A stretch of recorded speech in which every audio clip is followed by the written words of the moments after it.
All right, so I guess this is the practice episode, or perhaps the inaugural episode, if it turns out pretty good, of the tentatively titled NEATOtaku show.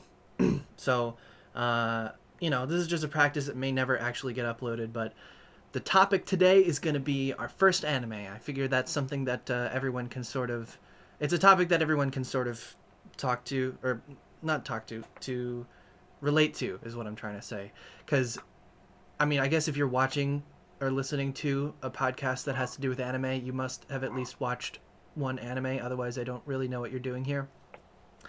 But today I am joined by two of my good friends, Brett and Jason. Hey. And we're going to discuss that. So, we're going to probably take turns talking about each of our first anime. Now, I use the word first in quotes because, obviously, because I watched like Pokemon and Yu-Gi-Oh! And stuff as a kid and Digimon, and I don't really count that towards this because while I was interested in those shows, I didn't know what anime was, and I didn't know that they were anime. So this is like the first like an important early thing that got you into anime. So, so you think that's good? Yeah, sounds good. Cool. Okay. Who wants to go first? Cool. I'll talk about mine for a little bit. Sure. Cool. Sure. Well, it was kind of hard to pinpoint, especially when early on you aren't really tracking the anime that you watch like you do when you are kind of seasoned. Yeah. Sometimes you start things and you kind of just, it falls off, Mm-hmm. So I think my first anime that I ever watched, but I didn't end up completing, so it's not my official one, but it was Okay. Yeah. It was Attack on Titan. Okay. I think I watched the first like 2 episodes and then I ended up dropping it. But my I'll go into that a little bit later, but my first ever anime was that I completed was Naruto. So okay. which is, wow, that's a long one. yeah, it was a lengthy one, but coming from me, I didn't watch a lot of anime growing up, so a lot of you're somewhat newish. yeah. So I actually completed it in December of 2015. Mm-hmm. But before watching anime, I watched a lot of binge shows on like Netflix and stuff. So I was kind of used to the lengthy time that you have to commit to a show, like The Office or Okay. Yeah. Parks and Rec. I don't know, the long ones Right. that require 300 episodes or whatever it is. So you were into the whole binge watching thing before yeah. like you got into anime. Yeah, so I was kind of used to the lengthy, lengthy time to watch a show. So for me, Naruto wasn't that bad. Yeah, and I mean, like, a lot of people start there, in terms of like getting into like, because I mean, I watch shows today that are like 12 episodes and 24 episodes, and I might complain about them like dragging on or like, like dragging their feet or being really kind of slow. When I was like 14 and I was watching Naruto and Bleach and stuff, it was like I would watch 40 episode filler arcs because that's just what I did, Yeah, it wasn't, looking back now, I am like appalled that I even could finish a 200 episode anime. Yeah, well, for me, I'm like, if it's like 13 episodes, I'm like, this is dragging on too long. So yeah, when I watched it, I knew I wanted to watch anime. It was something so fascinating to me. I think because growing up, I had a lot of friends who were into it, but it just never piqued my interest, or my friends never really pushed it to me because maybe they just thought I wasn't into it. But it was always something really fascinating to me. And growing up, and I guess when the nostalgia factor hits, you're kind of like, let me give it a shot. And, what better show to start on than Naruto, because that was pretty much almost everyone's first show. That came out. It was a lot of people's. It's one of those gateway shows like Dragon Ball. I don't know the exact year it came out. It came out maybe in It was like 2002, I think. yeah, And early 2000s. that was like basically everyone's childhood right there, 2002 to 2007. So that's like target audience was everyone I grew up with, you know. Yeah. Right. Well, it's interesting because I remember when I was in middle school, because I met you in college, but I knew Jason in middle school, and I remember sitting at the table with a bunch of losers in sixth grade, and you guys tried to get me into Naruto, and you guys were like, "Dude, you got to watch," and that was I don't even remember what episodes were coming out back then. I think it was around tuning exams and all that. So it Wow, was wow, early like that Naruto. long? Yeah, that was pretty early, um, and I didn't want to watch it because I was weird. I'll get into that when it's my turn because like I don't know I feel like I was always like going to get into anime eventually, but I just didn't for a long time for various reasons. Hmm. Because I mean I started with I started watching when I was like 14-ish, when I was like a freshman in high school, Yeah. and Naruto was one of my early ones, but it wasn't my first. It wasn't the one that I'm talking about today. Yeah. So, I mean, that is an interesting thing that you brought up, Mm-hmm. like your age, because I obviously, coming from me, I started in Yeah. 2015. So that's Uh-huh. not that long ago. I was like, I think 19 or 20. And Yeah. when I tell people that, they kind of like give me like an interesting look because people are like, oh, I've been watching anime since I was like 4 years old, you know? And Yeah, well, and even I get that because I started when I was 14, which was like now 7, almost 8 years ago. mhm, But and like to some people, even that's kind of late, yeah, almost. You know, because like a lot of kids growing up watching Dragon Ball and stuff like that, and I didn't really get into any of that. I yeah. mean, I never got into Dragon Ball, but you know. So for me, I mean, I So like, think, how did you discover Naruto? Like, how did you like say like, all right, this is what I'm gonna watch? I mean, it boiled down to a few things. I think it came from the nostalgia of like, okay, we all grew up kind of watching the show, and people kind of knew about it, and I didn't know Uh-huh. about it. So there was like the curiosity of that, Okay. and it was also like, where do you start watching it? You can't watch a very like niche anime. You know, like I don't, you know what I mean? Like you I mean, you can't. can like Yeah. back in the day before streaming was really a thing, you know, everything like DVDs were a big thing. Like that's how you watch shows. Like you had a DVD or someone else you knew had a DVD or you pirated it. But I mean, even like before then, um, you know, before the internet was really that big, you know you kind of had to get DVDs, and so it was like a really obscure thing. Now anime is like way more mainstream, but Hmm. so I mean I guess like in this day and age, you know, you tend to go for the more like accessible things. Yeah. Yeah. So yeah, it was I guess it came down to like if I'm gonna start somewhere, I want to start at the foundation of Mm-hmm.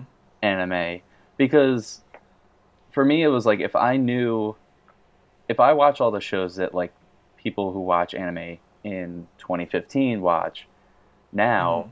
like I feel like I would get a better sense of me as a viewer Yeah, watching these and like shows, not just what they were jumping all into about. like a very, you know, anime that everyone's watching right now. Uh-huh. Um, for a while when I first started watching it, it felt very. I felt like I was like behind. You know, like I just wanted to catch up because I was watching 200 episode shows, and I felt like I wasn't getting anywhere, and new shows kept coming out, and you know Mm-hmm. things I wasn't able to catch up on Mm-hmm. um, because I was still watching, you know, filler and you know. Yeah. Yeah. Well, like the first like 2 years of me being in anime was basically just me watching Naruto and then Bleach, Hmm. pretty much, because they were just so long and I would just watch them all the way through. Um, like so like I think one thing that we want to do sort of is like and I think depending on what Jason chose, like me and him are gonna do this. Like I want to like introduce the shows, like for people who haven't heard of it or like what it's about, or basically you know like a basic premise or something like that. We don't have to do that with Naruto because Yeah. everyone pretty much knows what it's about. Yeah, I mean, I guess I could give somewhat of a thing. I mean, obviously Yeah, the yeah. story tells an amazing coming of age story. You Mm, know, about ninjas and a village. Who are In the not really village, ninjas. Naruto, yeah. you're fine. You don't need to explain Naruto. If someone doesn't know what Naruto is, they're not going to be watching this Yeah, podcast. that's true. Yeah, So, yeah. um, So why did Naruto captivate you? Right? Like why is this your important one that sort of pulled you in? yeah, that I mean, because when you really think about it, Naruto is like such a mainstream popular show, and since watching the show, I've found other shows that probably would take its slot, as like a really important or captivating Mm-hmm. show. Like it didn't Mm-hmm. break any grounds like as a captivating show. Like you knew what it was going in, and you loved it all the way through. Um, but it was, I don't know. I guess it was just something about watching something new for the first time. Like for me, Yeah. anime, like an entire genre of something that I'd never watched before, and Yeah, the I different totally get that jokes, feeling. the fight scenes, like stuff I was not used to, and it was just like Mm-hmm. taking it all in for the first time. I think that's what brought me in. That's what Mm-hmm. reeled me in. It was like this isn't anything I've ever watched before. Yeah, I totally get that feeling, and I remember having that feeling like in the early days of like, cause I watched like a handful of Ghibli films when I was a little kid, and that was like, I mean, watching Ghibli films today is great, but back when I was like 6, it was like magic. I had never seen anything like that before, Yeah. and I always sort of, and I always sort of wanted to get into that, Mhm. but I just didn't, and I don't know. It was because I didn't know like what to call it, right? Because I didn't know what anime was, and I didn't know how to say that, or like I didn't know it was from Japan. I didn't know, there are all these things. So I just had this sort of like weird image in my mind. Is just like I want more of that. I want more of whatever Spirited Away was. Yeah, give me all of that. Yeah, give me all of that. But I didn't know what to call it. Yeah. Um, yeah. For me, a question I want to ask you, Liam, because Mm-hmm. and Jason, I don't know when you started because we haven't gotten to you yet, but Mm-hmm. do you think you had kind of a not like a learning curve, but like almost like an advantage watching anime at such an older age? Because for me, I Because felt like I was. An advantage. Like I feel like I could really understand the show and not just be a kid in front of a TV like eating popcorn after school and being like, this is fun, Right. Right. And I just think it watching depends because it's on the show. Because I mean, certain like shows, like I guess like Naruto and stuff like that. I mean, you really don't have to super think hard about it. Yeah. It might just be me. I don't know. There's a lot of No, ninjas I and think you're villages right. and stuff, but yeah. but I mean, there's like stuff there if you want to think about it, but you don't have to. but Well, like not in just Naruto, just in general. Like if you're Like- starting at an older age, like the one I'm gonna talk about later, like I definitely would recommend it for someone more older. Not more for the context of the show, but for like what you have to think about for it. yeah. Okay. Like most stuff that we watch now. I mean, I don't know. I don't want to bring it up. That's not going to be talked about. But like, imagine watching like Monogatari. Yeah. When like, No, that's not a good place to start. I'm just saying. But imagine watching that though, like as a 10-year-old. Oh my god. Imagine Yeah. how much Yep. like it would just go over your head. Yeah. There's yeah, stuff would that be- goes over would our be- head now. Yeah. But I'm like just saying, like, imagine having to 22. watch one of those kinds of shows. Yeah. But you know how I mean. Like, No, yeah, I get what you're saying. I understand. Like, I think it is better, but it also depends on the show and what. I don't know. It depends on who you were as a kid. Yeah. Like, if you were Yeah. able to digest a lot of the more bigger topics. And that brings up a great a thing that I wanted to touch on was because I didn't know the genre and didn't know the storytelling styles and things would probably get over on me. That's why I wanted to start at such a ground level show because I wanted to Yeah. build up my I guess tolerance you could say for anime. Yeah, I get what you're saying. Like get used to the flavor a little bit. Yeah. Yeah. I mean, you don't want to start at like Monogatari. Yeah. That's like it's Hmm. it's a great show, but it's not. It's going to be totally just way too much. Yeah. If that's the first thing that you Yeah. watch. And also another thing for people that just start watching anime. I think the hardest part of starting anime is the fact that it's kind of hard to access. I mean, especially back a couple of years ago, it's definitely gotten a lot easier now. But Yeah, it's easier than it's ever been, but yeah, it's kind of confusing because it's like, okay, I go on this site, but it doesn't have it. But you have to go on to like some other site for the other stuff, and like sub and dub. Like I didn't understand that fully. Like there's a lot of Yeah. things. Looking back, it sounds corny, but these are actual topics that confused me when I started.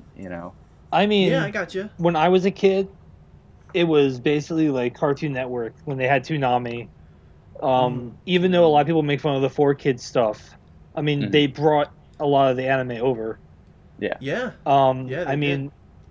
even when I got older, like On Demand from Comcast had it. Really. Like there was a whole there was a section that you could like look at stuff.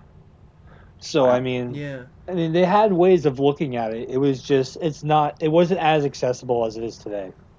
For me, when I first started, I watched on YouTube, like, and if I couldn't find it on YouTube, I just wouldn't watch it because I couldn't get it, and because back then I didn't even really have a computer. I had like a really crummy dinosaur tower, that couldn't do anything, so I couldn't really watch anime there, and so I just watched on my phone. Not a phone. I had a iPod Touch, right? So basically, like an iPhone without the phone, and I would just watch it there.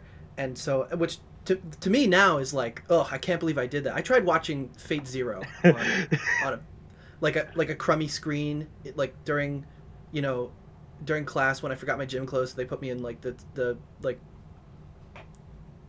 classroom where you sit when you don't have your gym clothes, and I try to watch the first episode of Fate Zero. That's terrible. Why would I do that? Because that's such a gorgeous show, and like I want a big screen for it. But I wasn't as much of a snob back then. Yeah, and that's the thing too. When I first started watching, I was just there for just enjoyment. Like, not that I'm saying I don't enjoy it now, but like I was just ready. Yeah, but you develop like taste and standards. Yeah. Now I watch it on my like 40-inch screen TV, and if it skips Yeah. a little bit, I'm like, oh my god, I throw my clicker. I'm like, I can't believe you. Well, I mean, because when you first start, you sort of take what you can get. Yeah, totally. That's how I felt. Mm-hmm. I was just like, give me anything that will, like, I don't know. It felt like new, like just like a Yeah. like I mean, I it's don't like care that with what. it's like that with every like form of media Mhm. or anything really. Yeah. The more you get into it, the more you develop. Like you get picky. Yeah. So something. I mean, we kind of touched on it a little bit. If let's say you met me in 2015, and I hadn't watched an anime, but I said, Liam, I want to watch an anime, but they only have sub. Like, what should I do? Like, would you recommend somebody who's first watching a show to watch it in sub? Yeah. Yeah. I mean, so when you're first watching, I started watching dubs because I didn't feel like reading the subtitles, but that totally depends on the person, Yeah. right? Because like I've met people who just aren't fast readers and they don't want to keep up with the subtitles, and so they watch dubs instead. Mm-hmm. And that's totally fine, right? Like if that's an issue and you're not going to be like getting it, like 100% go for dubs. And in my personal opinion, like 95% of the time subs are better in terms of like voice acting quality. Yeah. But that being said, they're not perfect. Mm-hmm. And and I think one of the safe things about watching subs is that like we just don't know Japanese that well, so we don't know if they sound bad or not. So it's just kind of like, all right, they're just speaking Japanese. And that's not to say that that subs aren't good, but the point I'm making is like I don't think for someone who doesn't have an issue reading the subtitles, I don't think it's something to be intimidated by, and I think that there's nothing wrong with like jumping in at subs. Yeah. And I think people tend to start at dubs, and that's totally cool. By the way, if you're starting at dubs, you should watch Soul Eater. Soul Eater has a great dub, and I think Bebop and Champloo have good dubs. And there's a handful of shows that I think have really really good dubs, but like most of the time, watching the subs is a safe bet. Yeah, I found when I first started, that was such a hard learning curve. Was being like, I can't just sit here and have it, talk to me. Like I had to read it. Um, like it was like very fascinating to be like, I have to read a TV show. Yeah. And at first it definitely turned me off. I remember watching, that might have been why I never finished Attack on Titan, because they only Right, had, because it didn't have a dub back then. and so I was just like, well, this is confusing. Like I don't understand why I can't just have it spoken to me. Yeah. But towards, I mean, like the middle or like early in my like anime career, I just decided to, just take it for as Bite it the bullet. is and read it, and I thoroughly enjoy it now. I think it's also just a You part get of used to it. Yeah, it's a part of the You get culture, used I to think, it, too. yeah. Well, and more than just anime, like there's like you can miss out on some good films if you don't feel like reading subtitles. Yeah. It's funny how like once you get used to subtitles, you just start putting them on everything.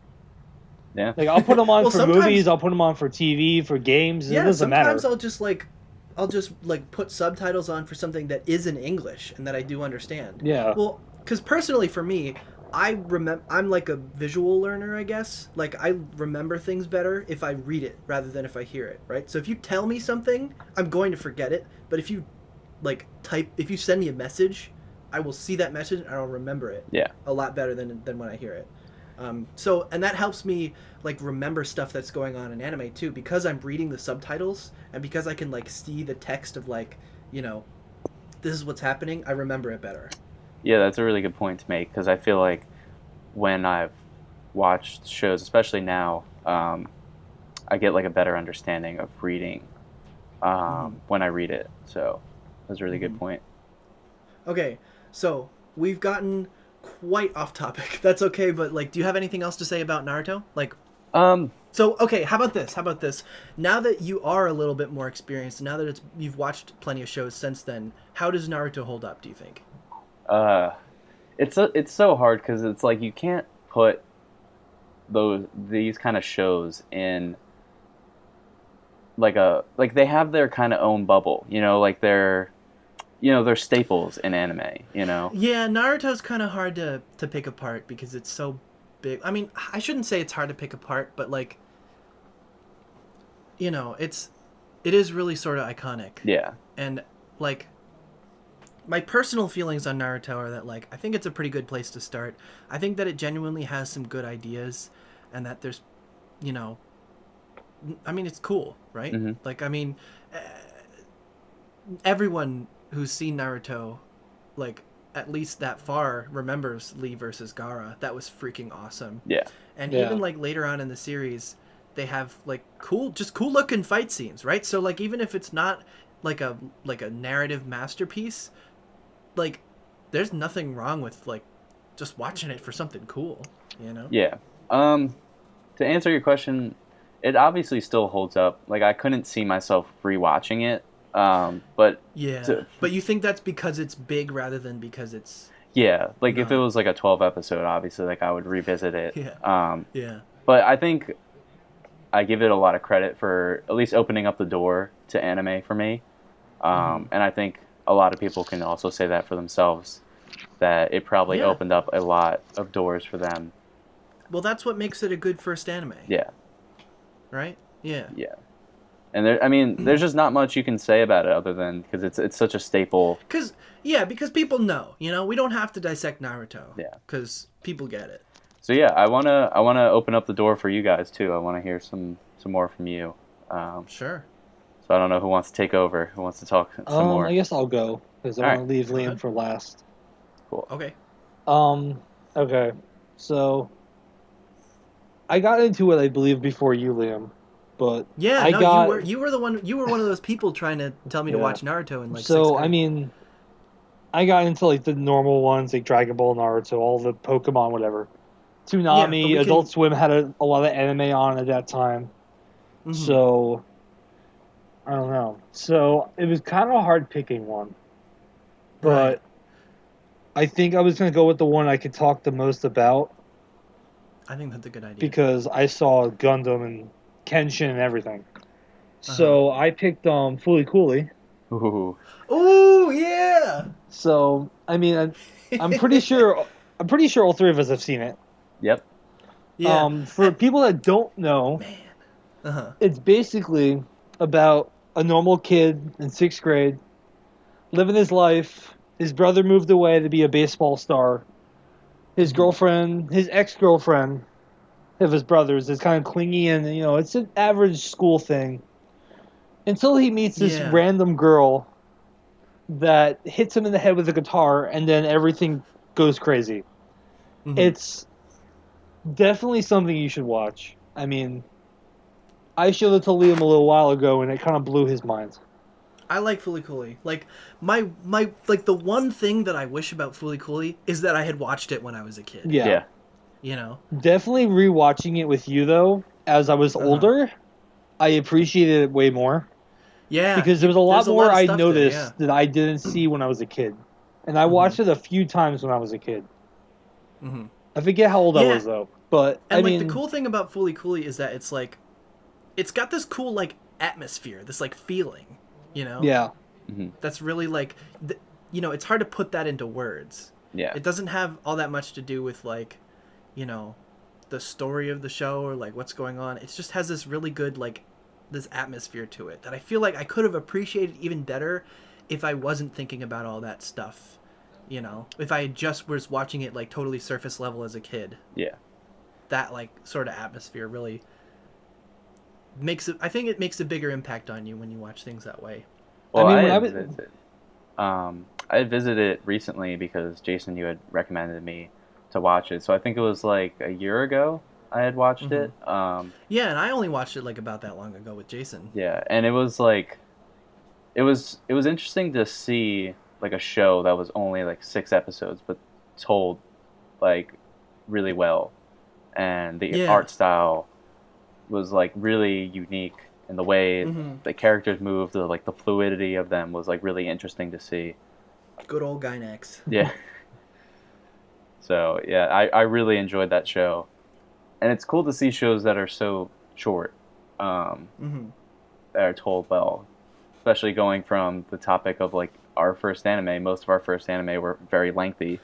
You guys have just about the most different Yeah. first animes that we could be talking, like Naruto and Fooly Cooly. Yeah. Wow. But I think the So- the thing that stood out the most to me, besides the overall show itself, I mean, the animation was pretty good. Yeah. I love the music. The music was probably one of the things that I remember the Yeah. most from my childhood. Yeah. The music just jumps out to you. I mean, the plot can get kind of weird if you're not really paying Yeah. attention, and Yeah. I can tell you right now that if you asked me to recite it, I probably couldn't. Besides, like, Yeah. for main points of it. I mean, I'm happy they're getting sequels. I don't know how good they're going to be. Yeah, Because those are coming out later this the year. main one holds up really well. Mm-hmm. And I mean, it came out in So- 2000. So it Oh, holds wow. up pretty well for being almost 18 years old. Yeah. So, how did you discover Fooly Cooly? Was it on I Toonami? think it was either Toonami or it was Adult Swim. Because at that point, they were like, Okay. now I know Toonami is on Adult Swim, but back then it was still separate. And it was like either right before Adult Swim came on or Adult Swim had it like right after Toonami ended. Because they were like back to Okay. back. Okay. But I remember it coming on, and either it was like an episode a week or it was an episode a day. I forget how they had it at that point. But that's how I Yeah. watched it. So here's something that I'm sort of interested to ask you. Like, did it feel longer than 6 episodes when you were a kid? No. Okay. Because I watched, it's like how Brett said, I watched Naruto. And I was on, the tuning exams and all that. And that was like 30, 40, 60 episodes in. And it didn't feel long Yeah. at all. Well, no, not long, but longer than 6 episodes. Because when I was a kid, I used to watch Yu-Gi-Oh, and I remember watching, like, the first arc of Yu-Gi-Oh, the Duelist Kingdom thing. And like, and I was just like it consumed. Like I loved Yu-Gi-Oh. I still like play the card game sometimes. I don't really watch the show anymore, but and I found out that the Duelist Kingdom arc is like 13 episodes. Mm-hmm. And as a kid, I thought that was like a huge mega part of the show.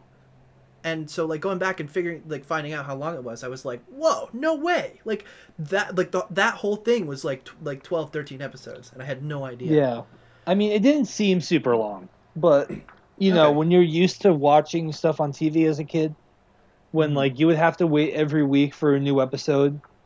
And I remember like missing episodes of Naruto, and I was like physically upset because I was like, I'm not gonna be able to see this for another whole week until they have a recap episode, and then the new one. Yeah, Because that's how hard it was to find anime. Yeah, how you gonna go to like, school? Your friends are gonna tease you. You didn't watch that episode of Naruto. Yeah, man. Yo, man, I had a lot of problems as a kid. I could have watched Naruto on time. It was bad. It's a bad week. Yeah. It was a bad year. Yeah.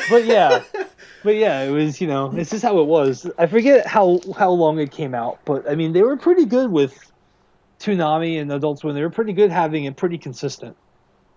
Mm-hmm. And if it wasn't for them, I probably wouldn't have gotten into this until probably now.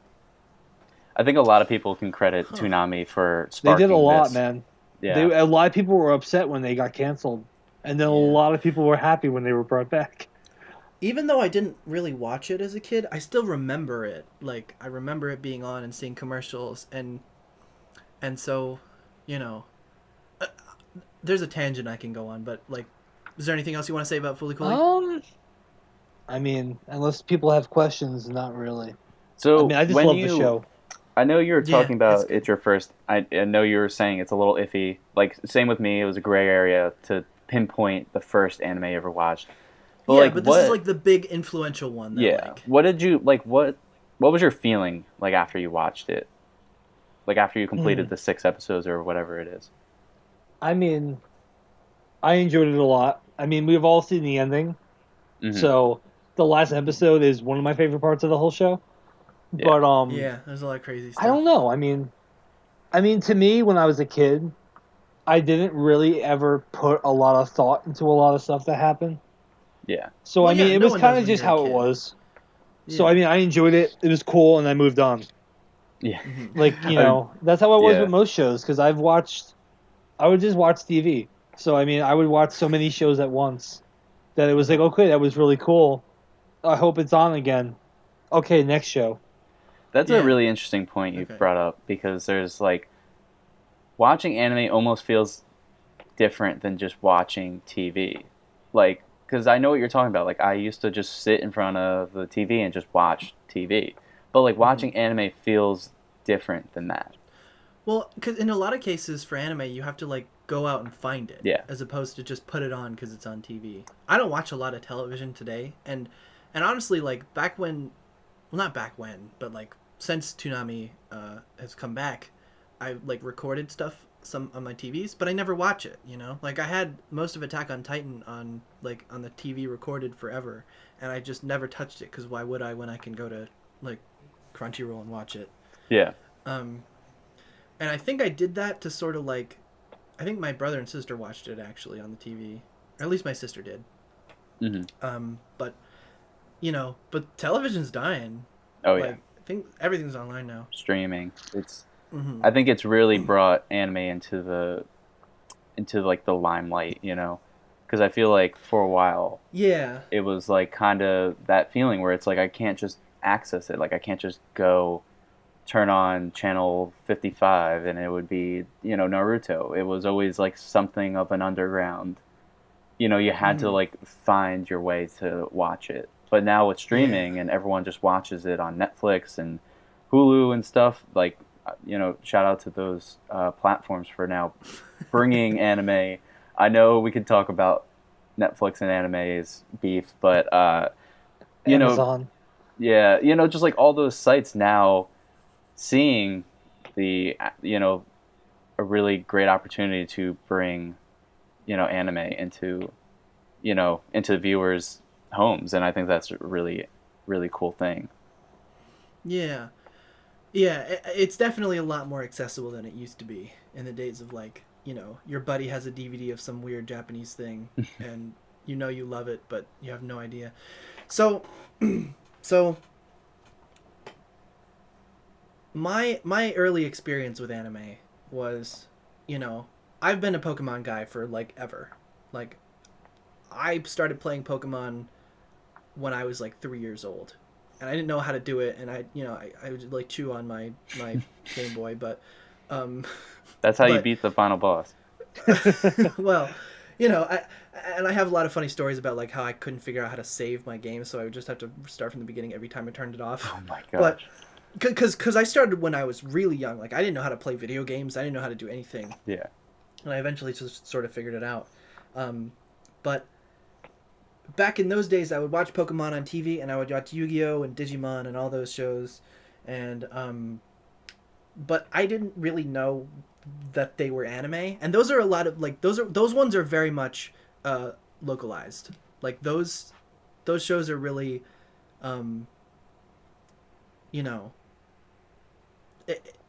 watching them as a kid didn't feel like something that different, because they were just kind of like cartoons to me because I didn't really know.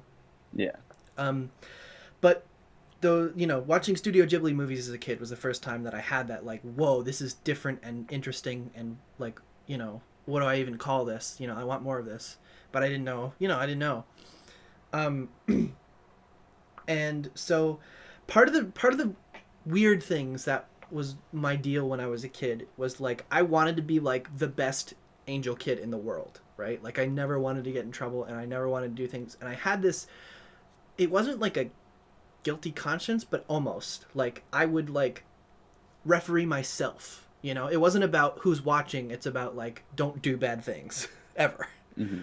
So and when I was young, my parents would be like, don't watch violent shows on TV. So I would just like Power Rangers would come on and be like, this is a violent show, I can't watch this. um and it's not like they told me not to watch Power Rangers, it's just like my internal filter would do that. Yeah. And so it did that with a lot of anime too, right? So especially because like a lot of it has like blood and stuff, I was just like, nope, can't do it. And so that lasted a long time because when I was like 12 and I met Jason in middle school, that's when like they were like, oh yeah, you gotta watch Naruto, it's really cool. And I was just like, but there's like blood and stuff in that show, so my internal like filter thing would just be like, no, I can't watch this. And so and I even tried, I remember, like they were like, oh yeah, just watch like one episode and see how it is, and it was that episode of Naruto where what's the like kid, the like Hokage's grandson. Damn. I know who you're talking about. Yeah, him. I don't remember his name, but he was like locked in his room, and the whole episode was just, it was a filler episode. And it Yeah. was just like him, like everyone trying to get him to come out, and I just wasn't pulled in at that point.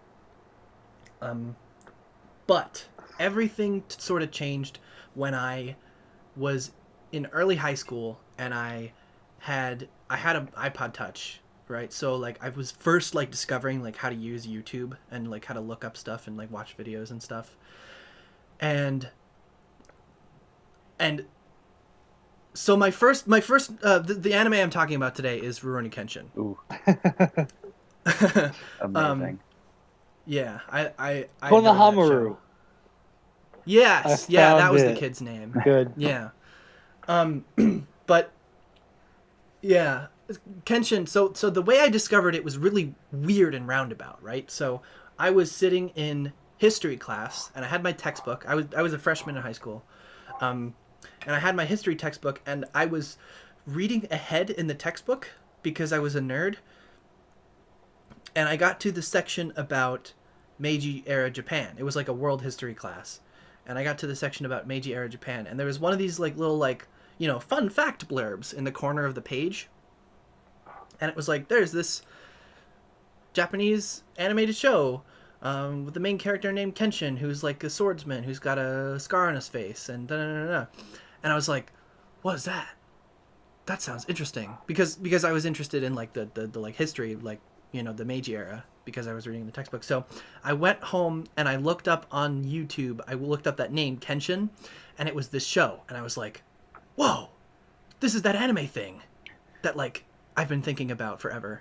There's those spiky hairs. Yeah, well, and I was just like, all right, and so I was on YouTube, and this was like when watching anime on YouTube was like, episodes would get taken down all the time, and you'd have to watch it in like 3 15-minute parts, Yeah.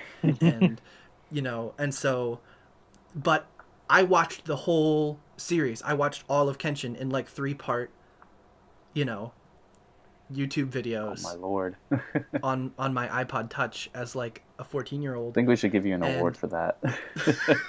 well, well, yeah. I mean, but like we were talking about at the time, like I'll take what I can get, right? Exactly, yeah. So that didn't matter to me because the show was so cool. It's just like as soon as one part's over, it's like, all right, gotta click on the next one and watch the next part. And I did that, and I watched all 95 episodes. There's like 94 episodes and like some like OVA, but it was called episode 95 on the YouTube channel that it was. So I don't know. But man, Rurouni Kenshin is cool. All right, so I'll just talk about what the show's about because it's decently well known, but it's not as like big and popular as like Naruto, Yeah. It's a staple, but so it's not like in that like territory where like Dragon Ball Z and Naruto is. yeah. Kenshin is like, so this is Meiji era Japan, so it's like the like late 1800s, and it's sort of historical. So it goes over like there's like characters in the show are actual like real people who lived and like did things in this era in Japan, but they're not always like accurate, and there's some minor supernatural things going on, and so it's not intended to be like a historically accurate like reenactment, but it's set in that time period. In like the real world, it's not like fantasy. Yeah.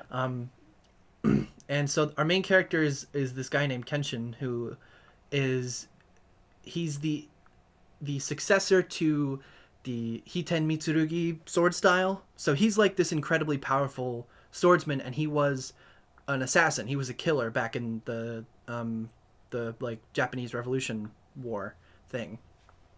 And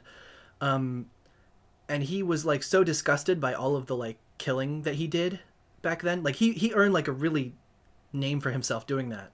And so he was so disgusted by the fact that he had killed so many people that he just decided like, all right, I'm never going to kill anyone ever again. I'm never ever going to take a life with my with my sword skills, and I'm just going to wander around Japan and like protect people as much as I can, like sort of like almost like a superhero kind of. So he wanders around Japan for like 10 years doing that, and the story sort of starts with him settling down. And so he meets Kaoru Kamiya, who runs like this like failing sword dojo, and they get to know each other, and he ends up being sort of like a freeloader there. And so the show is basically about he didn't want to like get close to anybody for a long time, because then like he would have to protect them, right? Because he was this assassin, like people know about him, people want to fight him, like his life's kind of dangerous, and he doesn't want to put anyone else in danger. And so the show sort of becomes about how like he inevitably gets sucked into making friends anyway, and then he has to sort of protect them without killing anybody because of his vow. So I mean, and stuff comes back from his past to haunt him, and et cetera, et cetera. And there's like a lot more to it than that, but that's basically what the show's kind of about, and I love it to death. Yeah, I haven't death. finished it yet, but I think I'm in like the 30s in that era Okay. of like episodes I've completed. So I've seen, the beginning part. Yeah, the beginning part of Kenshin is a lot of filler actually, but it kind of sets up this like sort of happy life that he has, and then after that stuff starts going downhill. So you're right at the part where like the plot starts to kick in. Yeah, I mean there's definitely themes, of him trying to escape like the Batosai side of him, like Yeah. and everyone coming to find him. I really enjoyed it, but I don't know why I never ended up finishing it. Whether it just That's be right. maybe the length or Yeah, I mean, and it's old. It's from like 1998 Yeah, you can definitely tell or that. like Like first 1996 or episode something in, like you're that. just like, Yeah. wow, like this It's is pretty old. a really Like original. the sort of like quality of it and the like sound effects are kind of cheesy because it's kind of old, you know.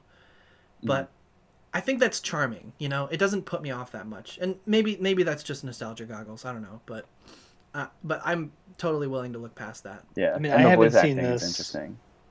I mean, I saw this when I was a kid, Yeah. so Yeah. it's been So a did you actually watch long. that? Yeah, I watched the whole thing when I was little. Was it on like Toonami It or was on Adult one Swim or of something? those.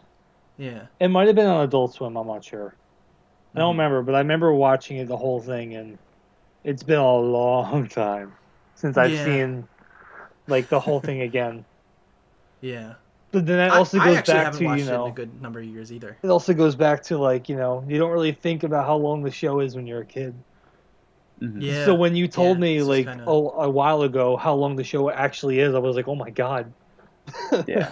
Well, the thing about Kenshin is that like it's like 95-ish episodes, but after episode like 63 or 64, I think, it's all filler. Everything beyond that point is filler. Hmm. Um But still though, that's still like a decent amount. That's a couple yeah. seasons. Yeah. But yeah. The And I mean, I back watched. then I didn't know what filler was. So I just watched it all and I was like, all right, well, we haven't done anything like that cool in a while, but it's still Kenshin and I still love Yeah, it. So, yeah, you want to stick with it, to the end mhm. because you never know what's gonna happen. Mhm. The voice acting, I watched it in dub. Um, So did I. I've never watched the sub for Kenshin. it's Um very, very interesting. I don't know if it's the style of the show or if it was the style in the '90s. mhm. Um, but like when Kenshin will say something, he's like, "I'm gonna do something that I am." Like like the way he says things is very interesting. The reason they do that is because uh Kenshin has a like speaking sort of like a quirk almost. He so you know how like in Japanese they say like des? Hmm. Um like it's kind of an archaic, it's like an outdated thing. It's like calling people like thee or thou, but they would say degozaru, right? And so Kenshin in Japanese ends a lot of his sentences with degozaru, and there's no translation for that. That doesn't really mean that much, like in terms of a sentence. But in order to sort of match it, in order to sort of still give him some kind of speech quirk, Yeah.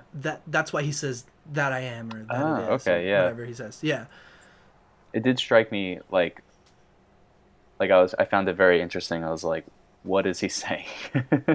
yeah, But it has its yeah. own charm. Like I never Hmm. was put off by it, but I just found it very interesting.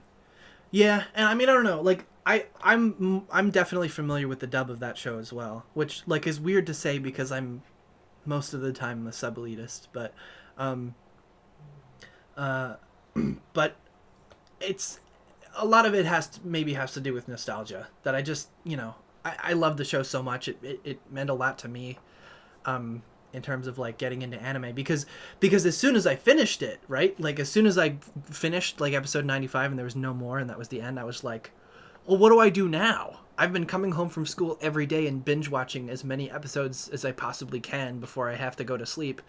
So now that that's over, what do I even do with my time? And that was sort of where I sort of got into anime because it was like, this is over, so I gotta fill that time with something else. And what filled that time was Bleach and then Naruto and then Yeah. et cetera, et cetera. Um, So did you? So when you first started watching, you mhm. found yourself watching a lot of like fighting anime and things like that. Yeah, yeah. And it was mostly on YouTube as well. I watched most of Bleach on YouTube Wow. until there just weren't any more episodes, and that's when I discovered Crunchyroll. Yeah. And I didn't have an account, so I drowned in ads for like years. Oh. But, and then, yeah, Bleach I watched almost entirely on YouTube. I was up to episode like 260 something before but they ran out, and then it was like, all right, well, I guess Crunchyroll's the way to go. And that's when I made the switch from dub to sub because they didn't have the dub on Crunchyroll, so I just watched what was there. Yeah. Um, yeah, and so a lot of fighting anime, a lot of shonen. You Mhm. know, so Kenshin, Naruto, Bleach, and then I watched. I think Death Note was the Ooh. next thing that I Yeah. watched, I was gonna and bring then I that up. think, I think that was kind of my second show that I uh huh, watched in its entirety. I would definitely like to talk yeah, about that because from the time I watched it until 2018, I don't have an exact date on my anime list because I uh don't huh, think I didn't care that much when I first started about the dates and mm-hmm, stuff. But now looking back, I always want to see like how long it took me or like when did I start it. mm-hmm. Um, but from the time I watched it till now, it's like it has taken on like its Oh, own Death Note entity. is huge. Yeah. Yeah. It's huge, and it's always been big. Hmm. And then especially with the U.S. adaptation, I'm not talking about Yeah. that. we're not gonna bring I that up. Well, refuse to talk about that. that's a whole other can of worms. Um, but but we but I mean, even before then, it had like live action Yeah. adaptations like in Japan, Yeah, and yeah, Death Note's always been really big. because for me, I think because I also wrote down like the second and third show I ended up watching was Samurai Champloo and Full Metal Mm-hmm. Alchemist. So Yeah, Full even Metal Alchemist was like fourth or fifth. yeah, like even in that realm, those are all similar to just like there was a lot of action. And Yeah. in Death Note, that was like the first show that I watched that wasn't just completely action driven, you know. Mm-hmm. So I found that very, I guess, appealing, and I think a lot of people did too. And everyone loves like a good like mystery or like a good drama. So Mm-hmm. um, Yeah, Death Note's pretty cool. yeah, and the It's got a lot going for it, I the think. whole plot is like a very fascinating thing to think. Like, you know, if you had Mm-hmm. this power, like what could you do, or like what, Mm-hmm. you know? And I think it's interesting that like Light is the guy that gets that because he's this like altruistic, like I want to genuinely make the world better, but he's kind of like really cold. Like he doesn't care that he's killing people Yeah. because he genuinely thinks that like Now, he's gonna since make we're things on this better. topic, Mm-hmm. do you think like because I haven't seen the show in a while. I think most of us haven't seen this show in a while. Yeah, it's been Mm-hmm. a But couple years. did you think that like he had that in him the whole time, or as he started like becoming a god, he slowly put himself in this like realm where he could do no wrong. He's always perfect, and it slowly Well, just built up to the point where he is at the end, where he put this entire thing together, and then everything kind of went down. the thing about Light's sort of development, I guess, as a character, is it he has these great ideals at the beginning. He's like I'm gonna make the world better, and I'm gonna like cleanse all the criminals, and people are gonna be too afraid to become a criminal, and this and that. And it like things actually start improving because of that in the world of Death Note. But because of L, because he has this super formidable like detective opponent, it becomes more about like not getting caught than about actually doing right by the world. Mhm. Yeah, because at And the that's end, the whole thing. Like Death Note would be a very different series if L hadn't been there to provide that extra pressure that like, if someone this skilled at deduction wasn't after him, he could have just done whatever he wanted. Yeah. Pretty much. Cuz Light's pretty smart, I think. And I mean, I'm saying this, but I haven't watched or read Death Note in years, but but he's pretty clever at like avoiding he's clever and cautious at like avoiding L trying to track him. Um, but you know, but yeah, it's sort of that like he starts doing things against his original morals. Yeah. He starts killing people to cover for himself rather than because they need to die. I mean, Yeah. yeah, that really does start around the time, like he finds out that L's looking for him because he gets rid of the FBI agent. Like he Yeah, that's right. stages like a bus shooting, so he can get the name of the FBI agent, so he could kill him. And then he kills his wife, and then yeah, it just kind of spirals. It spirals pretty Uh-huh. early Yeah, because L yeah. finds I out mean, who he is like within like like 3 way episodes. early. Yeah, and all L needs to do is prove that it's him. Yeah. Yeah, Death Note's pretty cool.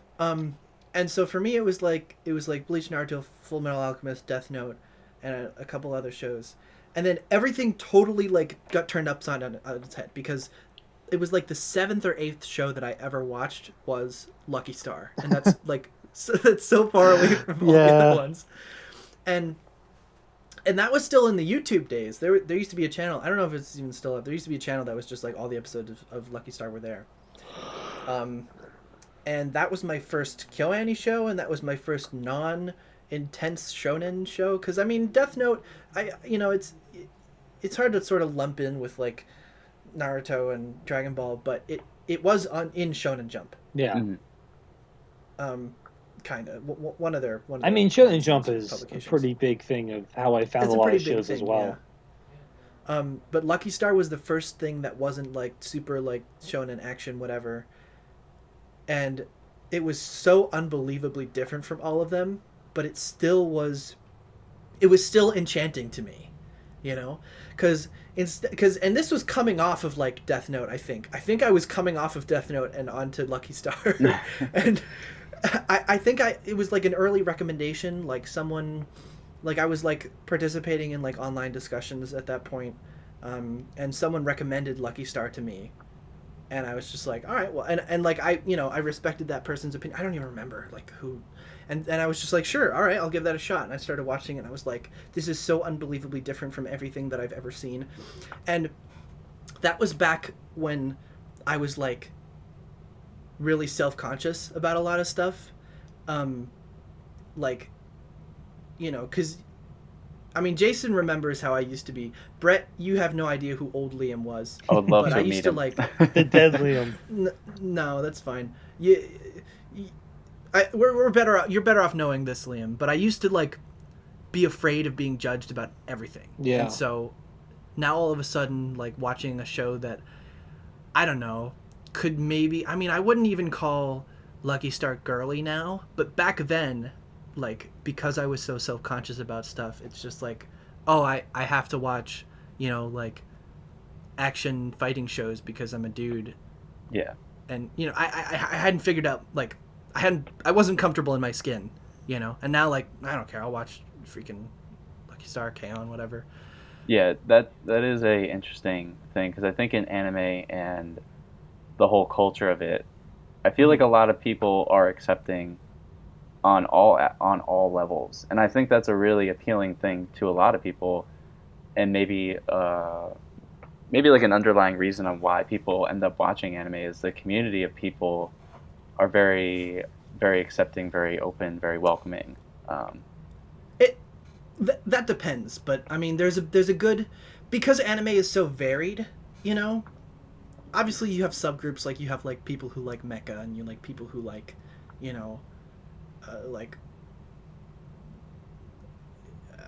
like there's different camps and stuff, but yeah, I mean, personally I don't really care about genre. As long as the show is good, I'll watch it. Yeah. And so like if you're slice of life but you do it well, I'm gonna like that show. Mm-hmm. And I don't know, I like Lucky Star. It was one of those early ones.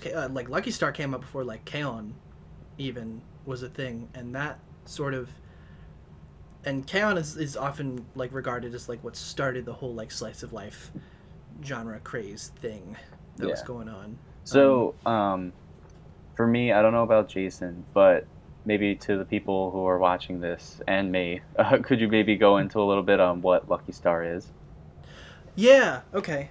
So Lucky Star, it's a Kyoto Animation show. So they also did K-On, they did Haruhi, they did Maid Dragon. They've done a lot of great shows, and Lucky Star was I think 2006 or 2007, and it was like OG slice of life, where the first episode is literally 4 girls sitting around a table talking about like how they eat different things, like oh, this is how I eat this is how I eat ice cream, Yeah. And they have different ways of eating ice cream, and they're like at school and they're just talking about this, and they're eating lunch, and there's these little pastries called chocolate cornets, and there's like, oh, do you eat it from the top down or do you eat it and it's just like super idle, boring conversation, but there was something super charming about it to me, because it was super super different from everything I was used to. And when we went to that supermarket recently, when we went to Mitsuwa and we went to the bakery, I got a chocolate cornet and I ate it, and I was like, this is like 7 years after I watched Lucky Star the first time. I always wanted to eat one, and that was the first time I ever got to eat one. Oh yeah, now okay, That's why I was excited about that, because it reminded me of Lucky Star. Yeah. And so about yeah, like, so Lucky Star. it's just idle chatter, and like there's no plot. You can watch the episodes in almost any order. It doesn't matter at all. Mm-hmm. So and there's a lot of people who would find that boring. Yeah. It was a recommendation from a friend. Like, what was your first like reaction to that? Like, I thought it was relaxing. You know, because I'm not thinking about a plot. I don't have to like get to know a new main character. I don't have to like do any of this stuff. It was just talking about stuff. There's a lot of jokes. There's a lot of like references to other anime. And it was sort of speaking to like a part of me at the time that I wasn't familiar with, right? Because everything is like, you know, like action, and like I have to be like stereotypically like boyish, because explosions and a dude, you know, and I thought that I sort of had to follow that, and Lucky Star was like, I was like, oh my gosh, this is adorable and relaxing and totally not at all what I'm used to. And so it was like really kind of cool, and I felt not guilty, but like it was like I was like closeted about it, right? Like, I love this show. I love it. And when I say I love it, I would watch Lucky Star. After I watched it the first time, I would go back and rewatch it, and I would finish episode like 24 or however many episodes it is, and then I would just start at episode 1 again and watch it again. That's how much I loved Lucky Star. And like, you know, at the time. And I think there's better slice of life shows now in general, but Lucky Star's got this special place in my heart. But so I was like really closeted about it, and until I met other people who were into anime and they were like, yeah, that's totally fine. I was like, you know, like nobody needs to know about this. I would just like watch it in my free time, and I would, you know, stuff like that. So that's sort of it sort of started that, and it opened me up to watching things other than shonen, I guess. Was, you know, so Lucky Stars, it was an important turning point in anime for me as well, because then it was like I can watch things like I think Lucky Star turned me on to like Clannad, which is like a you know, drama romance sort of thing. It was also by Kyoto Animation, and I liked that a lot, and it sort of broadened my horizon a little bit, you know. Yeah, anime was no longer just shonen and like really long shows and like stuff like that. I can relate to that. Because meeting you helped me do that. Because I watched the most perfect show, Love Live. Here we go. And so that's like the idol genre. Well, like, but you're still, an idol though, guy. it's like, you know. But yeah, you got the girly kind of show, even though it really isn't. But you know what I mean, though, how it is. Well, because there's no such thing as a girly show, or as like a. But you know, like the mindset. Yeah, right. Well, like for anime people, it does not matter at all like what kind of shows you're into. Oh no, but for people who are not into anime, like when you're in middle school, you know, there's that huge like, you know, social expectations of like who you are and what you should that's like, what I mean. That brings up a have, great like, point. Figured ourselves out enough to like, you know, be okay with going against that. I think that was maybe one of the reasons why I never started anime, was because of that social construct of being in elementary school or middle school, and it's like, oh, you watch this, you're nerdy, or you watch that, you're nerdy, and it's like it's hard to want to do something like that, because it's, you know, it's hard to go against the grain, and maybe that's why I never touched on it forever, you know. Well, when I was in, you know, I said I was closeted about Lucky Star. That was high school Liam. Middle school Liam, I didn't talk about Pokemon. I didn't talk about video games. I didn't talk about anything to anyone because Yeah. I was so like closeted about everything. Yeah. Yeah, and I just sort of started gradually moving up from there. I mean, I But- felt weird about anime in college.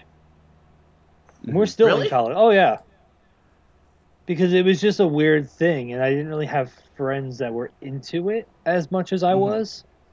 Mhm. Because I was still like super into Naruto senior year, Mhm. and not a lot of people kind of grew out of it.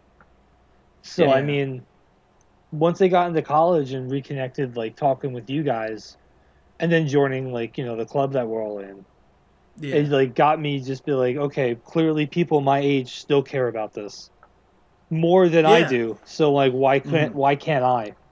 Yeah. So that's why That's- it's just it got to the point where you can just openly talk about it and not feel weird.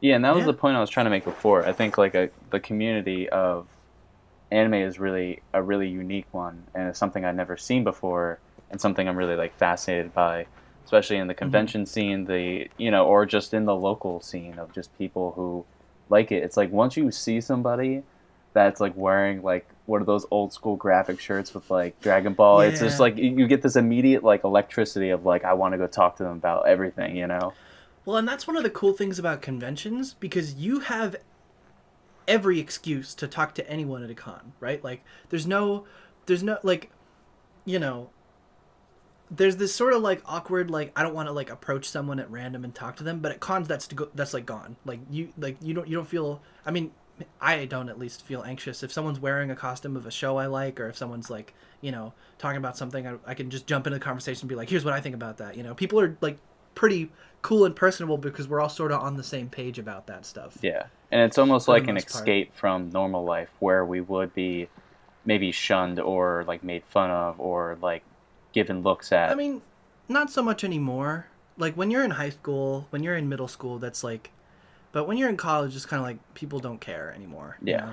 There's not as much bullying going on there, as far as I'm aware of, because it's just kind of, we're all adults here now. Mm-hmm. Like, you look childish if you're picking on someone for something like Oh, that. for sure. But there's always But the yeah, people. no, I get what you're saying. Yeah, it's a lot easier to sort of interact. Another point I wanted to make, like with anime, is like there was always positive and negatives and stuff. So what about like your first anime that you ever watched? So that's Kenshin, and that was Fooly Cooly, and it's Naruto for me. What was like something that you hated about it? Not well, hate's a hard word to say, but like something you disliked about it when you first watched it. Like put yourself When I in the first mindset watched of the person who never watched anime before watching an anime for the first time. What was something that was hard or challenging or something that was hard to grasp at first? That's a good question. Because I don't really know. Like, this was before I had, like, a critical,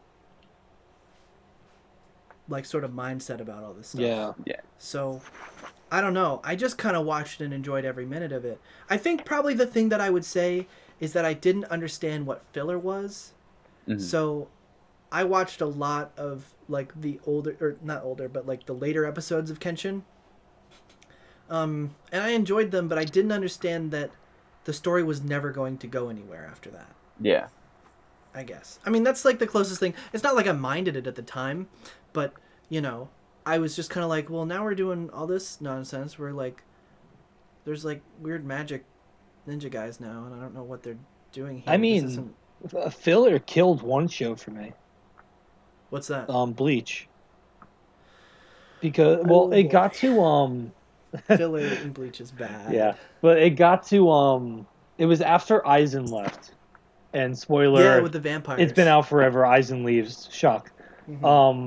But yeah, it was like the vampires, and I watched it for a while, and then like it got to the point where I was like, I have no idea what's going on. Like this isn't keeping my attention. I don't know what's going on, so I'm just gonna stop. Yeah. Yeah, see, for me, I was still in the era of like I didn't know what filler was. I thought this was just a thing we're doing next in Bleach, So. Oh yeah, I mean, I watched Naruto filler after the whole thing ended, like with the regular Naruto series. I watched that for a long time.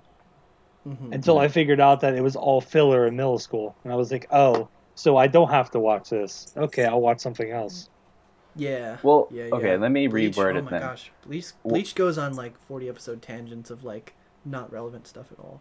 What about, since I think we're kind of on the same page with that. What was something that struck you as different then? Like, what was like something like, whoa, I've never seen that before about anime?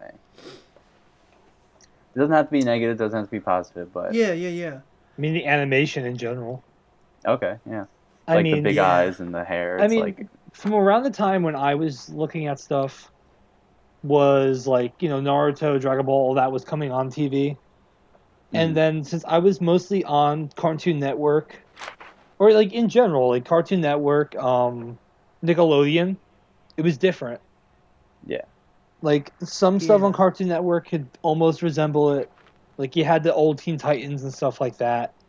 But Yeah. I Well, mean, Teen Titans is almost like an offshoot of like the whole yeah. anime But and then style. it was just different. It was just a different look. Maybe Mm-hmm. like the whole premise of the show at that point caught my attention. Because I mean, the first game console I had, my first game was an anime game. It was a Dragon Ball game. So I mean, I clearly liked it at some point. And it Yeah. must have just been the art style and, everything going on was what caught my attention. But that's just me. Well, going forward, I guess, in my anime career, art style always stood out to me. You know, Yeah, very because you really important. liked Tatami Galaxy. Yeah, I Its was in weird sort love of with look. Tatami Galaxy. Yeah, that's a I still haven't great seen show. that. Monogatari's art style, like, even if you don't understand what's going on, it's just something so visually stimulating. Yeah, it's cool to look at. Yeah. For for me, Kenshin was different because like so you're talking about like are you talking about like compared to other like things I was watching at the time that weren't anime, or are you talking about like compared to even like things that I've seen today that No, stands because out? I mean, like, when you were first starting out, like, you were Mm-hmm. probably watching whatever you're watching, and then the first anime you ever watched. So, like, you're going in fresh. Like, what did you Mm-hmm. find maybe, like, whoa, this is something I've never seen before? So there was two things sorta that really kind of stood out to me about Kenshin, and the first one was that it has like a linear plot, right? Hmm. Like, you know, watching like cartoons and stuff on like Nickelodeon, Cartoon Network, like it's kind of like everything is just one episode and nothing ever moves forward. It's just like, you know, every episode either ends where it starts or, you know, or like it doesn't serve to like move any sort of narrative forward. It's just like this is the next episode of SpongeBob. Yeah, it kind of But resets and nothing changed, you know?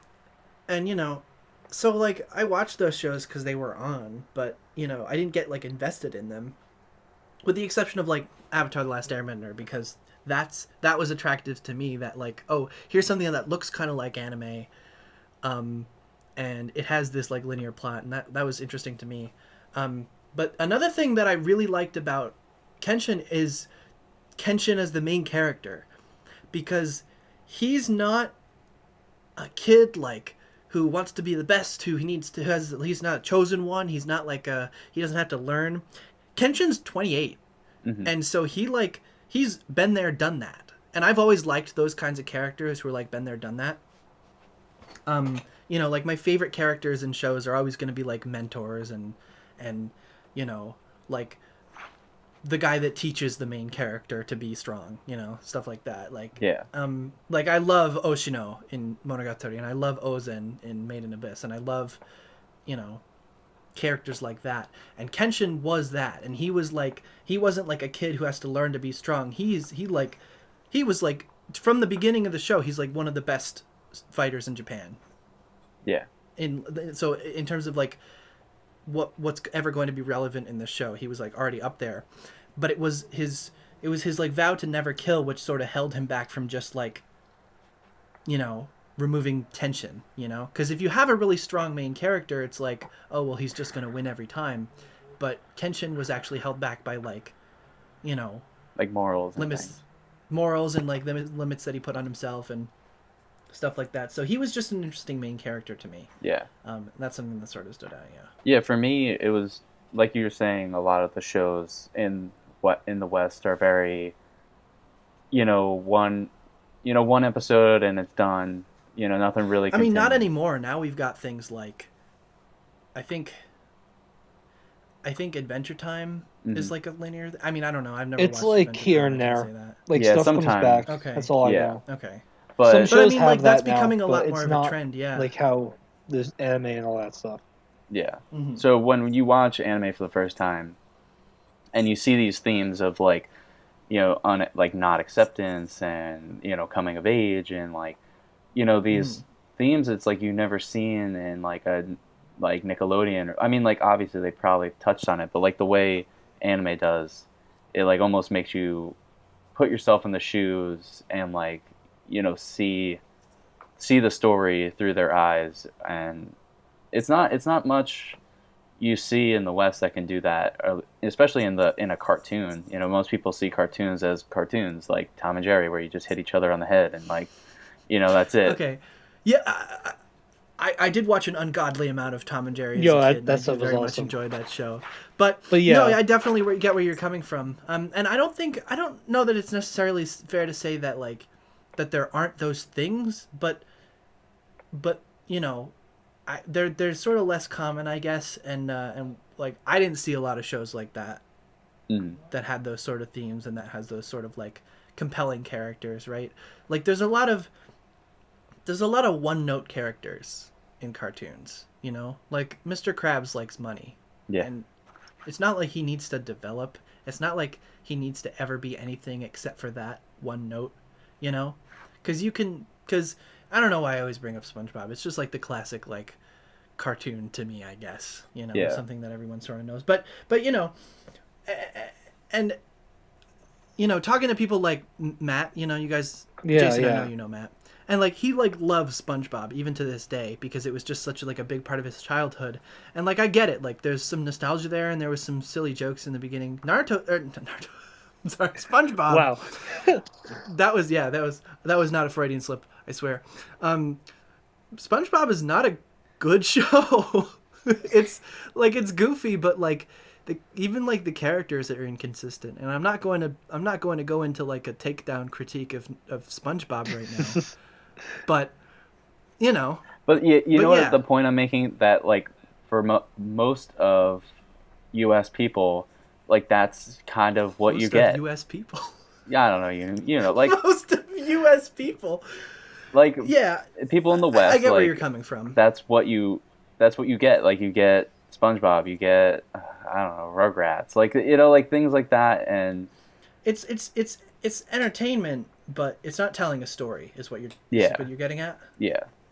And so when I watched anime for the first time, it's like, wow, cartoons can be compelling and can be told in like in a way that I've never seen before, and that's what struck me as like so interesting. Yeah. And but interesting when Avatar: The Last Airbender came out, because I think I was like 10-ish when that show came out. I don't remember exactly. But because I was still in that part of my life where it's like, oh, I'm not allowed to watch like violent things, or I'm not allowed to like do that. And I always sort of had this like underlying desire to get into whatever anime was.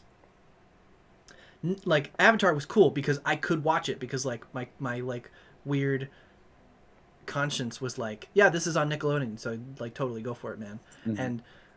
And so I ate that show up, and I still love that show. And there's the whole debate about whether or not it counts as anime. We're not gonna get into that. That might be a different podcast. Yeah, like entirely. Yeah. Like that's another can of worms that we don't need to get into right now.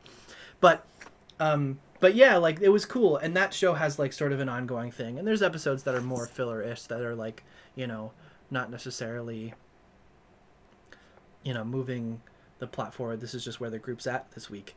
But it does definitely have much more of like a forward moving plot, forward moving narrative. Yeah. Cool. Yeah. So, all right. Do you guys have anything else to say? Final thoughts. You got to start somewhere. Yeah. Yeah. Whether it How be about this? If someone was if someone came up to you and was like, "Hey, I want to get into anime, but I have no idea where to start." Like, what would you recommend to them? Like as like a good first show to watch? I think I would give them three different things. Okay. That's okay. Um, because for one, you need a nostalgic one, to kind of like be like, okay, this is like old, like this is what everyone considers a classic show. So whether that be Dragon Ball or whether that be Naruto, um, just like some of those original ones that are like held to such a higher standard, I guess. And then I would probably put them with like maybe like a 12 episode show, just to show them like, okay, there's It's like a 200 little more episodes, digestible. but there's some that are very like digestible. And then I would probably give them something, one of those kind of shows that are like really humorous, and their episodes are like 12, like like 12 minutes long, like Nichijou or something like that, like something fun to show them like kind of like Nichijou, yeah, that's a good all one. aspects Yeah, of that's what I was about anime. to say. Okay. Yeah, I think that's a good idea. I don't have any names per se. I mean, feel free to help me out here, but like No, that's something fine. in those three, I think. Well, you said like one of the sort of like long running iconic ones, and there's so many of those. You could do whatever. I mean, Yeah. Nichijou is a great show. I adore Nichijou. I just like KyoAni, man. Mm-hmm. Yeah. But so yeah, okay. something like that. What about you guys? I mean Dragon Ball. That's a given because I still love it, even though it's kind of nostalgia goggles at this point. Yeah. So you would say Dragon Ball is good for a new viewer even today? Yeah. I mean, there's Okay. different. They have so many different like Mm-hmm. variations of it now. But I mean, Yeah, I would they start do. off with the original Dragon Ball. I mean, even if you don't watch the whole thing, I mean, it's Not just, even like it's something Dragon to Ball get. Z. Like I you mean, would you can start with recommend Dragon them to Ball start. Z. I don't know. I mean, It's weird. It's a toss up because I mean they're both good. I mean, if you want to jump on with everyone, I guess just start at Dragon Ball Z because you're not going to miss a lot. But I would start with Dragon Ball Z. Definitely watch Nichijou because that's just a Yeah. good like. You can shut your brain off, and it's Yeah. funny. Yeah, it's just very entertaining. Huh. I mean, if you want a really good one that's kind of short, and then I'll pass it off to you. I'm gonna butcher this. Sinkun Roll. Oh, Senkaroll. Yeah. Wow. really great show. Ooh. I would throw that in there because I mean it's a Classy good recommendation. twist of like you're gonna get used to how weird the genre can get, but at the Yeah. same time it's still cool enough to keep your attention. It is, and it's got atmosphere. Yeah. Senkaroll does. And It it's really like does. not very long, and like once you finish it, you're like you wish there was more. Yeah. It's like the length of like one episode. It's like 26 minutes long. It's not that long. It's like it's like a short movie. But I think like starting off, like you want to hit somewhere that's kind of old, kind of something that everyone knows. Get your feet wet, and then you have like a pretty good one like Synchron Roll, and then you have like Nichijou for like laughs. Yeah. Okay. Okay, let's right. listen to what you're gonna bring up. I think a good starting show.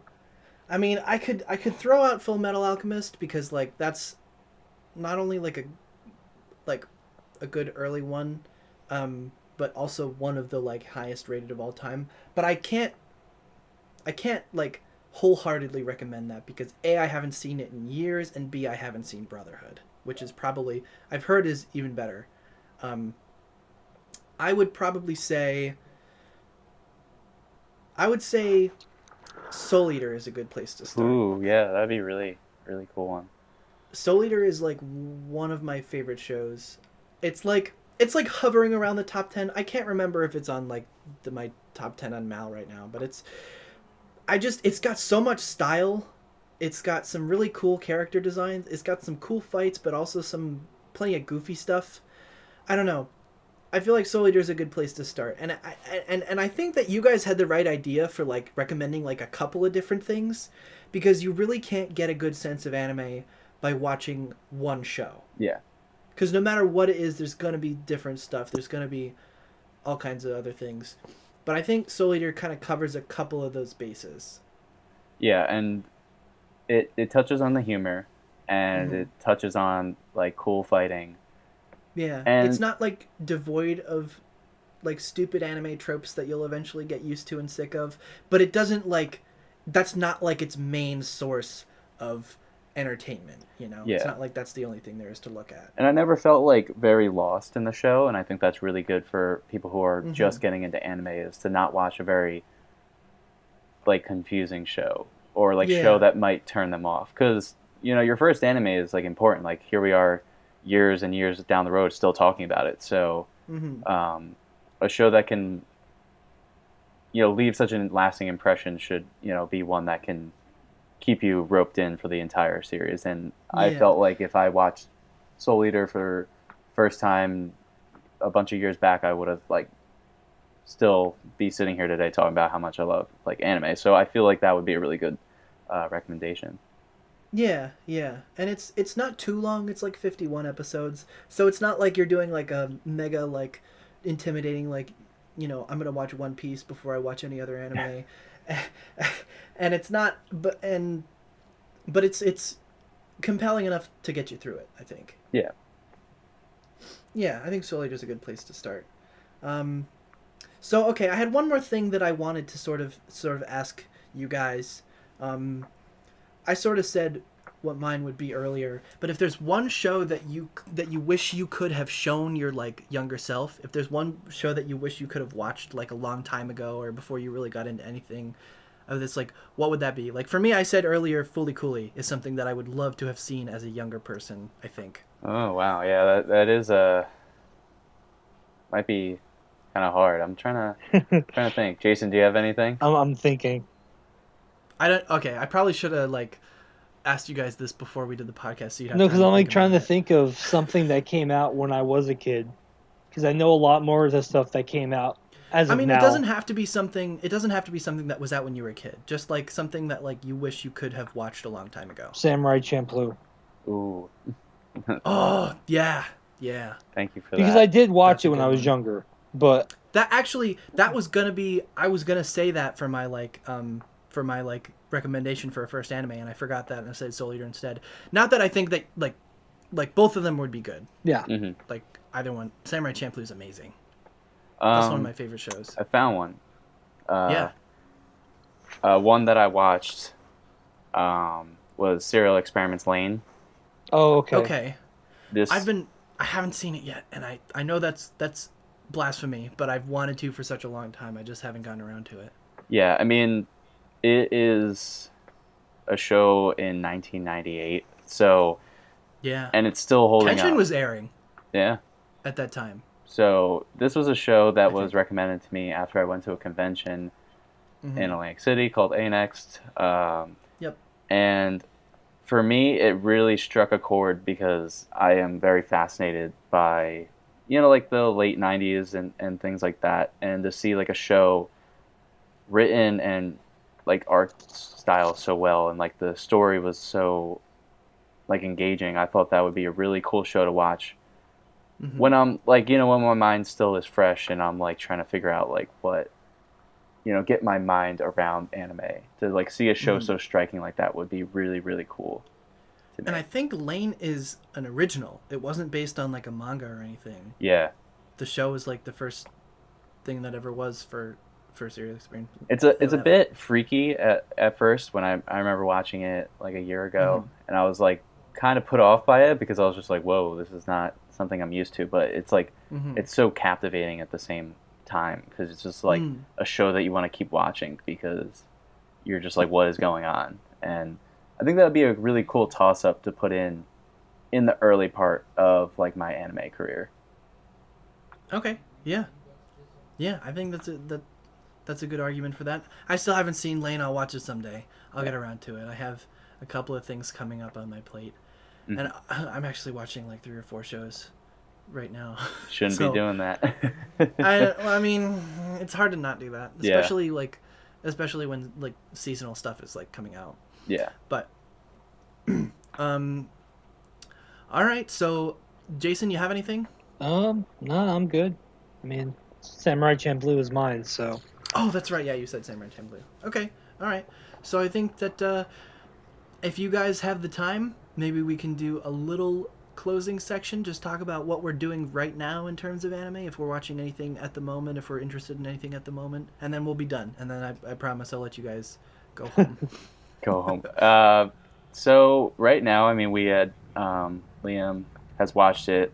Jason, I don't think you've watched it, but I am watching currently Ancient Magus Bride, or I think I butchered that. Okay. Yeah. That's coming out this season.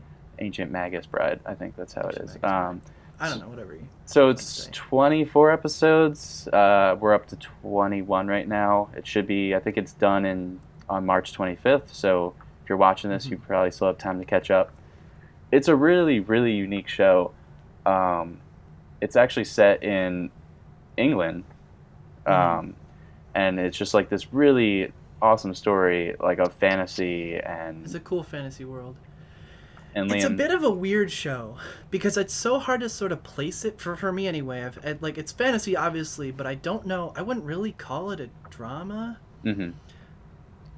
Yeah, I don't know where to put it. It's not really a romance, but I mean, it has aspects of everything. Yeah, sorta. Yeah. Kind of I've only seen like clips from it. So. Mm-hmm. Yeah, so I guess it's cool. To summarize to people that maybe have not seen it, is about this girl who basically kind of sold herself on the black market to like a tall man in this bony mask. Like, well, it's not a mask. That's his head. He has a skull for a head. Yeah, he has a skull. He has a deer skull for a head. And he buys this girl for $5 million. And basically, she was abandoned when she was younger, and it turns out that she has like this rare. I don't know how you call it, like this rare.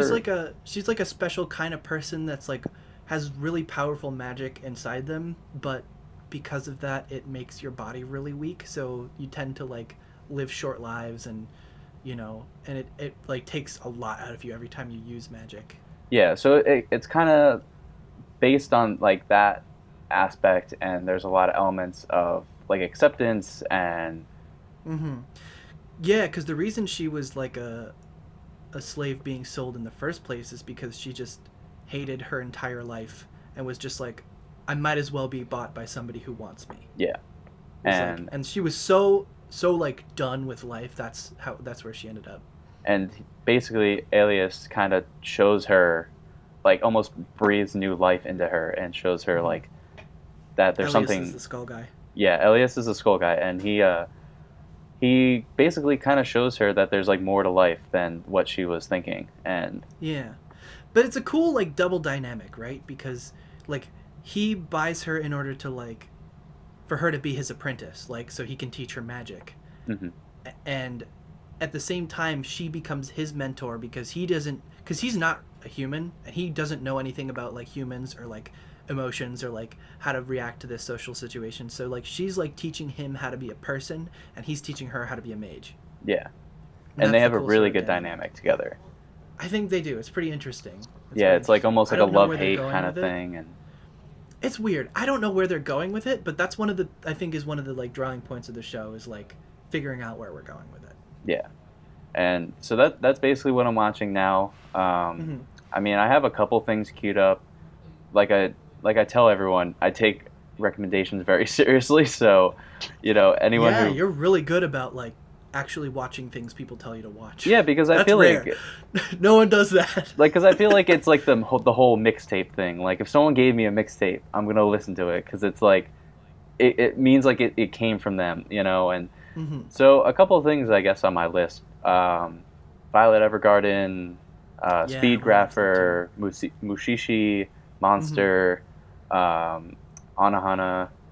So it's all over the place, but at some point but that's cool. That's good to have like a cue of like what you're gonna watch next. I have like a vague pool that I pull from, and sometimes I watch something that no one ever asked me to watch. Like I'm not right now. I'm watching a show called Seirei no Moribito, which is from like 2007, Mm-hmm. and no one ever recommended that to me. I just came across it. I was like clicking through Mal, and I like got on the page, and I was like, "Cool, a fantasy show. Let's watch this." Yeah, and I think that's the whole beauty of it. It's like someone could recommend it, or you just find it one day, and you're just like, I'm just gonna binge watch this whole show today. Yeah, but by doing that, I'm ignoring like the thousands of recommendations that have been sent to me. Yeah. Okay. What about you, Jason? What are you watching? I'm thinking gonna about watching? start. I don't know when. Hopefully before the next season comes out. But I'm gonna start Boku no Hero Ooh, yeah. because everyone's been going on about it. So I figured I'd just Yeah, find a it's weekend and just binge watch 30 something episodes in a day or two. good. Yeah, and there's a new season of that coming out. Like That's what I mean. I gotta April watch 7th, it before yeah. the new season, or I'm Before- never gonna yeah. watch it. So that My Hero Academia has its own thing now. Like I feel like a lot of people have brought My Hero like to the surface. Like it's hard to explain, but like it went from like something and it just exploded like in the last year. It's big.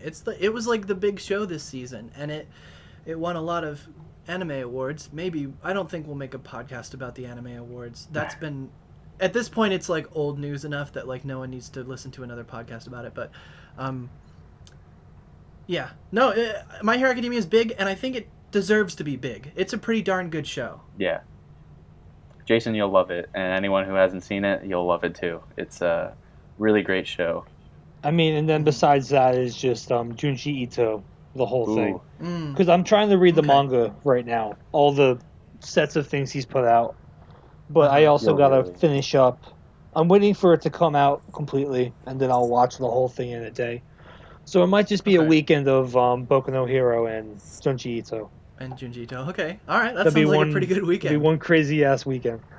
But So if you're a horror fan, I've heard that maybe the anime adaptation doesn't do it justice. But I've for heard that me, as well. I don't like being scared, so I actually enjoy it a lot. I mean, Okay. it's back and forth. Because from the stuff I've seen from the newer episodes, because I keep seeing like small clips of stuff, it's Yeah. intriguing enough that I kind of want to watch it now, but I want to wait. But I'm also It just the leaves kind you of person- unsettled, you know? I'm kind of the person that likes to be scared. Yeah, okay, I mean, then you'll I love like the the show. unsettling stuff, so I mean, this is like right up my alley. So Okay. Yeah. Personally, I'm not like super into horror. I might, but I feel like if I'm gonna get into Junji Ito, I'm just gonna read the manga instead of doing the manga's really good. I feel like that's the better way to go. Hmm. And I mean, the art style is amazing, and Mhm. sometimes even just looking at the art style, even though it's the creepiest stuff ever, things are coming out of people's heads, and it's still just like amazing to see. It's like, wow, this is really well drawn, like well animated. Yeah. So Yeah. there's something to take from it. Well, it takes talent and skill to be able to get people out of their comfort zone, Yeah. especially with something that's like drawn. Yeah. Like obviously, like that's where I think live action stuff sort of has an advantage because it's easy to project emotions onto people who look like human beings that you talk to every day that you are. But to unsettle people through like themes and ideas and like designs that don't look quite as human, Yeah. that takes some doing. Yeah, that's a really great point that you made. I'm currently watching, like I said before, Seirei no Moribito. It's like a,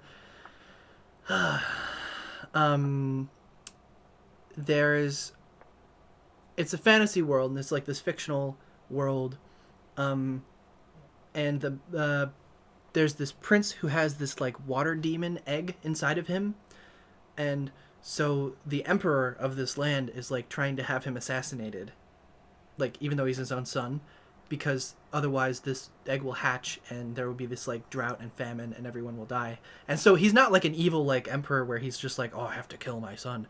He's genuinely shaken up about it, but it's like he wants to do it for the good of the land. There's the main character is a bodyguard named Balsa, like balsa wood. Mhm. But she's hired to protect him. And she's like one of the most skilled fighters in the land or whatever. And so the show is sort of about, you know, sort of their relationship and stuff like that. And I'm only like, I think like 7 or 8 episodes into it so far, but it's really good. It's by Production IG. It's good looking. The choreography for the fight scenes is awesome, and it's basically everything I wanted the heroic legend of Arslan to be. And it wasn't. I don't hate Arslan, but I thought it was going to be something else. Yeah. But yeah, that's cool. I'm watching as it airs Maggot's Bride with Corey. We get together and watch it when it comes out. We didn't get the chance to watch the episode that came out yesterday, but we're doing that. I'm watching March Comes In Like a Lion. That's I'm on like my 7 list, or 8 too. episodes into that. It's really good. It's Shaft, and you know I love Shaft. But you know, it's very slow, and I don't watch it that often. But when I'm in the mood for it, I'll watch like a couple episodes at a time. Yeah. And what I've seen before is really good. And I'm also watching. I saw the first episode of Rakugo, Showa Genroku Rakugo Shinju, and I'm watching. I saw the first episode, and I'll get back to that at some point. That's like on my list of like I will watch more of that. And I also watched the first episode of Amanchu, which is, I think, a slice of life show, except it has to do with diving. Okay. It was okay. It was kind of cute. It was kind of nice, but it wasn't anything that I'm in a rush to get back to, I guess. Okay. Yeah. Yeah. Yeah. That's the hardest part about watching things, whether it be seasonal or whenever. Yeah. Because it's Well, like you even take a like gamble. keeping up with seasons. Yeah, keeping up with seasons is hard to like go back and watch old stuff. Yeah. You know? And it's such a toss up because it's like you don't have anything to go on. It's just like you have to give it a shot and see if it's good or not. Like, especially if it came out in 2018, there's not. I mean, people are talking about it, but you never know. It's like anyone could tell you that like Dragon Ball Z is a good show, or anyone could tell you that Death Note's a good show, but it's like a show that just came out 2 months ago. We don't know, until you watch it. Yeah. But it's also exciting, too. But yeah, it is also exciting, and that's I think why a lot of people watch seasonally, because it's like, where is this gonna go? Is this gonna end well? Because some shows start really strong and then fall off, and some shows start kind of slow and then get amazing, and then some shows are all over the place. Yeah. So it is really, really cool to see like shows in real time, because it's also you get to join in on the conversation, and like the whole water cooler show. Have you ever heard that term before? Oh where, yeah. It's cool to like be like, oh, have you seen this show yet, or you haven't seen that show? Like it's also just goes back to the whole community thing where it's beyond the show. Yep. All right. Well, I think we've gone far enough off topic where I think it's a good time to call it. There'll be plenty of time for more discussion, but I think we've got across everything that we've needed to say today. Unless you guys had anything else to add. Any other final I'm thoughts? good. I think we're good. Thank you, Liam, Okay. for having us. Sure. Yeah. Yeah. I mean, you guys are the crew. All right. Ready to end it? Yeah. Sounds good. All right. Anyone who is listening to this, potentially, if this ever gets uploaded to anywhere or anything, thanks a ton. Bye-bye.